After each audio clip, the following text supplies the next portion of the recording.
Hello, hello, my love. I hope this finds you doing so well. I'm here today to tell you why I wrote my book, End Emotional Outsourcing: How to Overcome Your Codependent, Perfectionist, and People-Pleasing Habits, and why the world desperately needs a new framework for understanding something that's been keeping so many of us feeling trapped. If you've ever felt like you're living your life in the audience of your own experience, watching yourself perform for everyone else while quietly dying inside, this is for you. If you've ever wondered why you can give the most brilliant advice to your friends but can't figure out what you actually want for lunch without checking at least 3 people's faces first, this is for you. If you're running on autopilot through your days, saying all the right words while feeling like you're watching your life through bulletproof glass, nodding along to conversations that should matter and like in your brain do, smiling at jokes that register as funny in your head but never reach your heart. Like you can't remember the last time you actually laughed. If you're going through the motions of caring while feeling like you're performing empathy from a script you memorized so long ago, this is for you. If you've ever felt like there's this version of you that everyone loves, but she's not like really you, and you're exhausted from keeping her alive, while the real you just like withers in the shadows, this is definitely for you. You know those moments when you look around your life and everything should feel okay? You're checking all the boxes: career, relationship, family, maybe even therapy or coaching on the calendar. You're doing all the things you were told would make you happy. You were promised would make you happy. You're succeeding in every socially acceptable way, and yet, somewhere deep in your chest, there's this hum, this quiet hum of wrong. Like something inside you has been waiting so long to be heard, it stopped trying, stopped talking to you, just hushed up. That was me. And if you're listening to this, I'm going to hazard a wee guess that to some extent or another might be you too. For the longest time, I thought this was just life, that everyone walked around feeling a stranger in their own skin. I spent years in that hum, thinking it was normal, thinking everyone must feel this way, until I realized what was actually happening and why everything I'd been taught about emotions and relationships had it all backwards. This book exists because I found a way out of that hum. There was a time when I was the picture of on-paper success. UCSF trained family nurse practitioner, board certified, running a fancy private practice in Manhattan, master's degree in public health, clinical herbalist. I mean, I had so many letters after my name, I had to leave some off of my business card. I was married and we looked so happy in public. Even owned a wee postage stamp of an apartment in Brooklyn. But wow, from the outside, I had it together. But I was living a life that didn't belong to me, a life I did not like, hadn't liked in decades, a life I was struggling inside and desperate to shift out of in every way. After a lifetime of going along to get along, trying to fit in with the cool kids and bending over backwards to try to keep my emotionally immature and explosive spouse happy, after doing the same with my parents, I didn't know what I actually liked. I didn't know what I wanted or needed. We can have whatever you want for dinner. It's fine, don't worry about it. I didn't know how to say no without a full PowerPoint presentation about why I deserved to have a boundary or a want or a need. And I knew I wasn't going to be listened to anyway, so what was the point? I was the person everyone came to for support. And then I'd go home crying because I had no idea how to ask for support from myself, and I found no comfort at home anyway. I never had. I thought that if I could just be good enough, helpful enough, accommodating enough, whatever they needed enough, then maybe I'd finally feel okay inside. Maybe then I'd be lovable. Maybe then I'd be shown some friggin' respect around here. Maybe then I'd stop feeling like I had to earn every breath I took.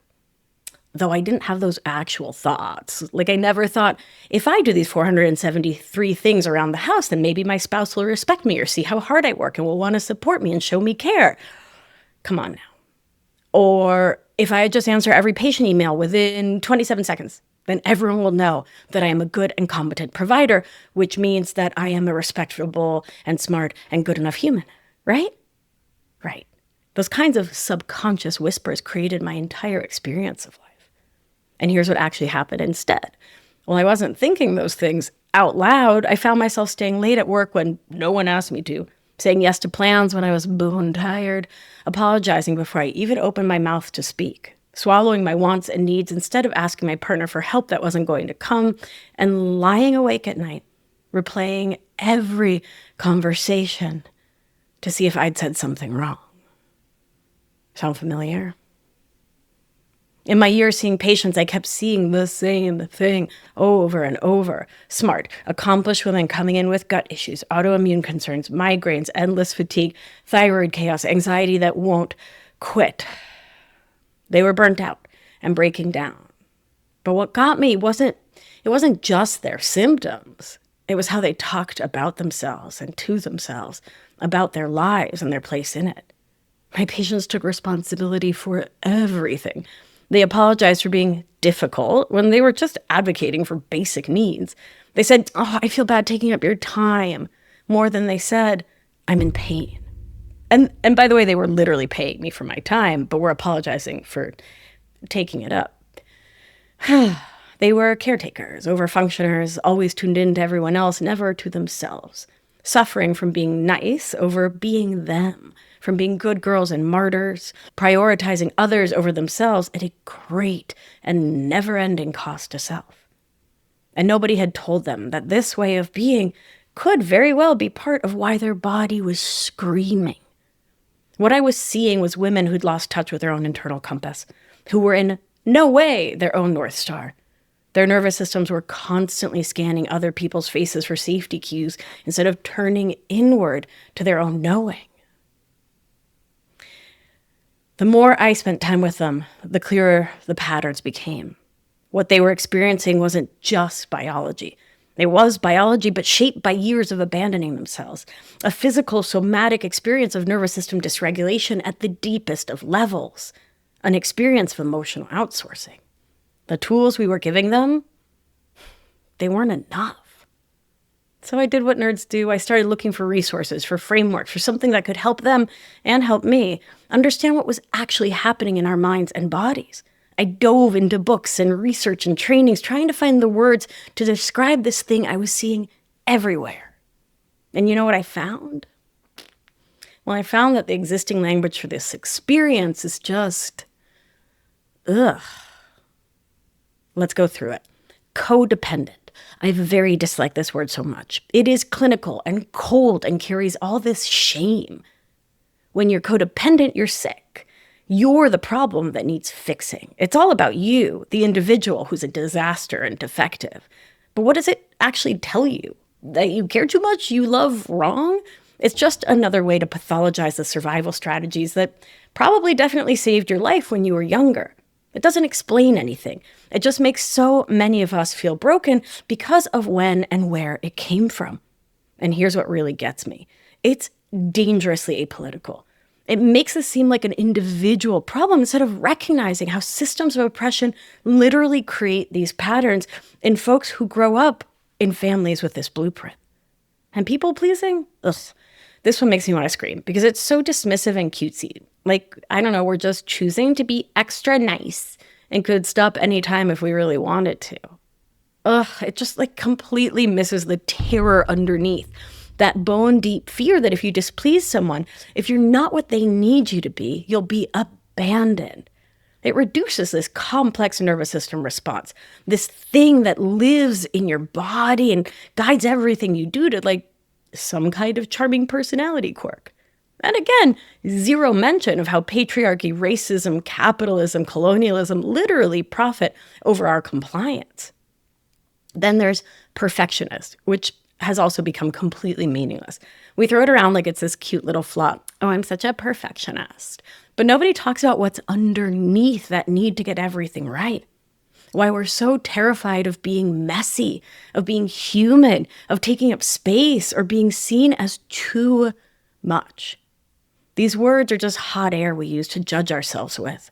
More ways to criticize who we are without actually understanding why we are this way. And they keep us laser focused on what's wrong with us instead of questioning the systems that taught us we were broken to begin with so that they could profit off us. Meanwhile, in my decades of experience working with people, you can call yourself codependent and people-pleasing and perfectionist all day long, but where does that actually get you? You still don't know why your body freezes when someone's tone changes. You still don't understand why being your full, authentic self feels like death. You're just labeled now. And the labels don't actually help you heal. In my experience, they trap you in this story that you are some kind of way. You are that label, and probably for good. I couldn't find a word that told the truth about what this experience really was, a way we learned to survive, and a way we are now aching to stop surviving and start living.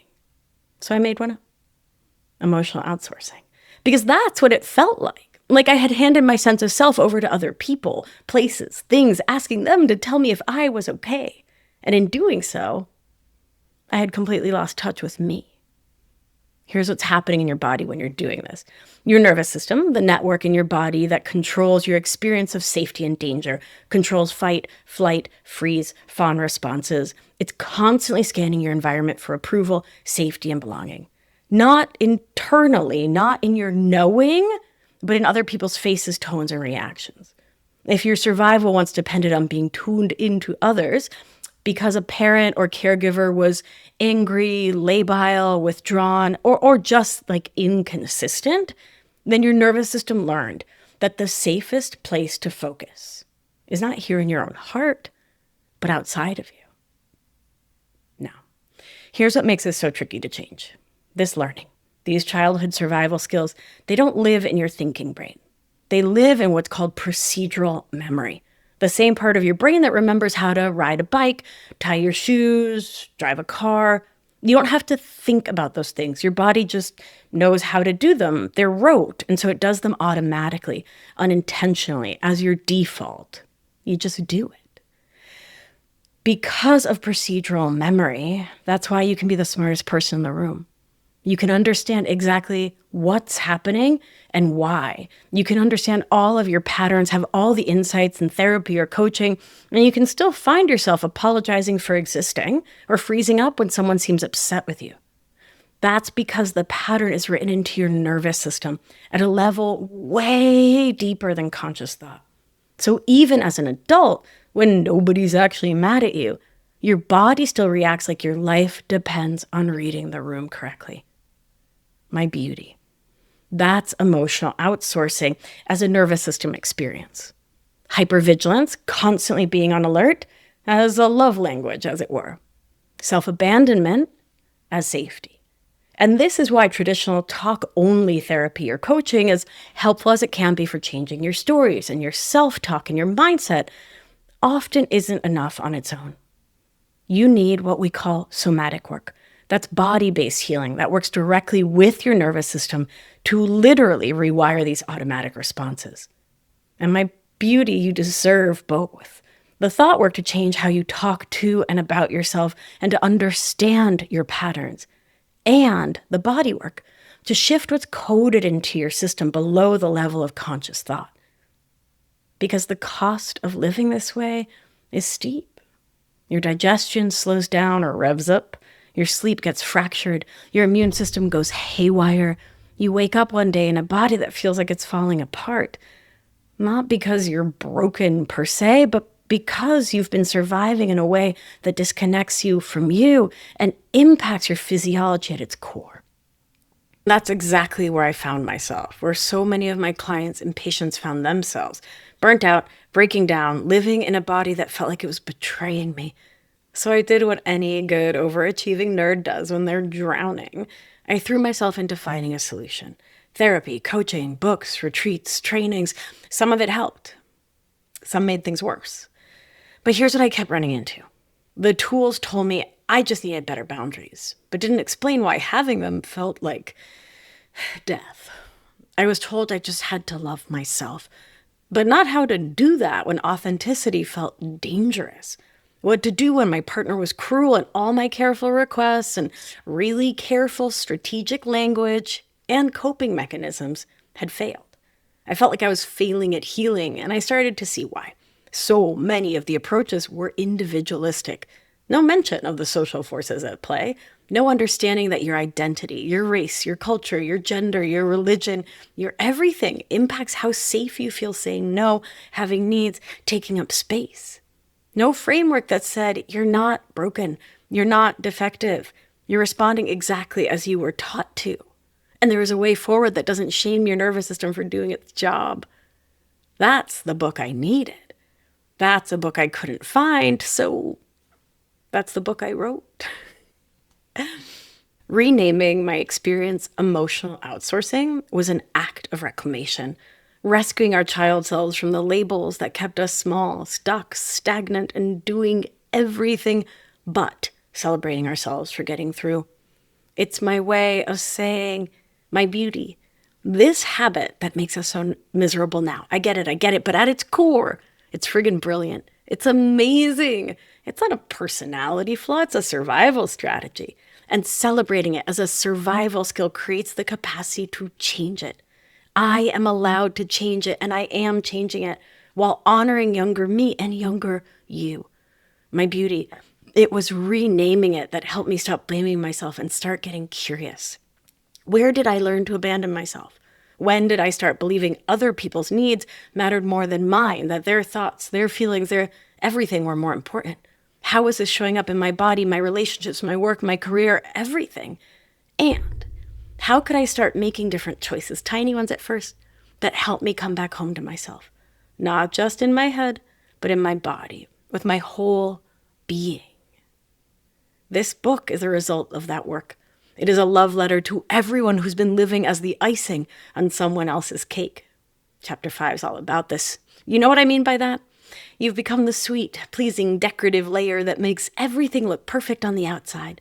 You're there to make other people's lives more beautiful, more palatable, more easy, but you're not the main thing. You're just the pretty coating that covers up what's really substantial underneath. You've been trying so hard to be what everyone else wants, while quietly collapsing inside, forgetting that you were never meant to be the icing. My beauty, you are the cake.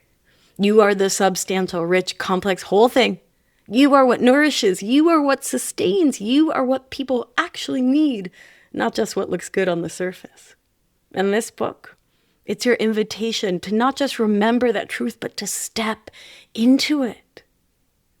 And it's also deeply political, because emotional outsourcing doesn't happen in a vacuum, right?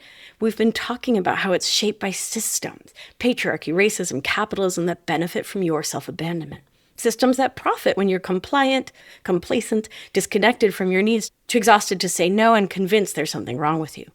Healing from this isn't just about you on the outside. It's about creating a life where your nervous system can belong to you again.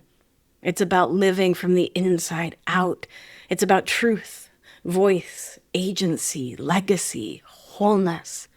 And that kind of deep and substantive healing, it's revolutionary. Because when you stop abandoning yourself, you stop accepting systems and relationships that require your self-abandonment to survive. When you trust your body's wisdom, you become ungovernable to forces that need you small. When your nervous system feels safe in your own skin, you become a threat to any system that depends on your fear, your cowering, your self-doubt, your self-judgment. I wrote the book I know we need, the feminist reframe that's been missing for years, the compassionate, kind reframe we all need. End Emotional Outsourcing comes out September 30th. This isn't just another self-help book telling you to love yourself more. Insert eye roll. Oh no, my beauty, you deserve so much more than that. This is a step-by-step guide to literally rewiring your nervous system so you can stop living your life for other people's approval and can start trusting your own body again. Inside, you'll get the exact practices I use with my clients to help them recognize when they are outsourcing their emotions, how to notice themselves in the moment, and of course, concrete tools to come back home to your own knowing. You'll learn why your body reacts the way it does when someone's disappointed with you, when someone doesn't agree with you, when someone questions you, and how to teach your nervous system that it can be safe to be authentic.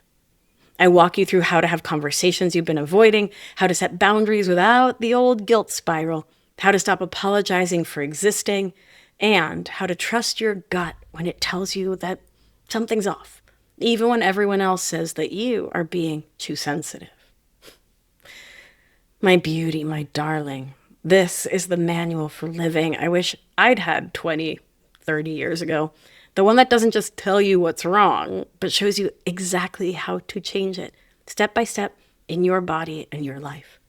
You can pre-order it now, and when you do, you get immediate access to body-based practices, exercises to help calm your nervous system, workbooks to help track your progress, and a private podcast workshop with real examples of how this shows up. I'm also offering a book club with community support, and for those who order 10 or more copies, a live 6-week course with me. And I offer all of this because we were never meant to heal alone. My beauty, I hope this book helps you feel named, seen, and not alone, because you're not. This isn't self-help fluff. This is a map home to belonging to yourself, to rewiring your body and brain for a life of presence, not performance. Your nervous system has the capacity for healing. Your body can learn to trust your own internal wisdom again. And if you're ready to stop handing your worth to other people to hold, this book is for you. Because I wrote it for you. Because you are the cake, and it's time you lived like it. Pre-order at beatricealbina.com/book. Grab a couple extra copies for your gals, your cousins, your siblings, your kid's teacher. I mean, come on, why not, right? Holidays are right around the corner. And if this resonated, share it. Because someone in your life needs to hear this. Until next time, trust your body. It's been waiting for you to come home. Thanks for listening. Let's do what we do. Gentle hand on your heart should you feel so moved. And remember, you are safe. You are held. You are loved. And when one of us heals, we help heal the world. Be well, my beauty. I'll talk to you soon. Ciao, ciao.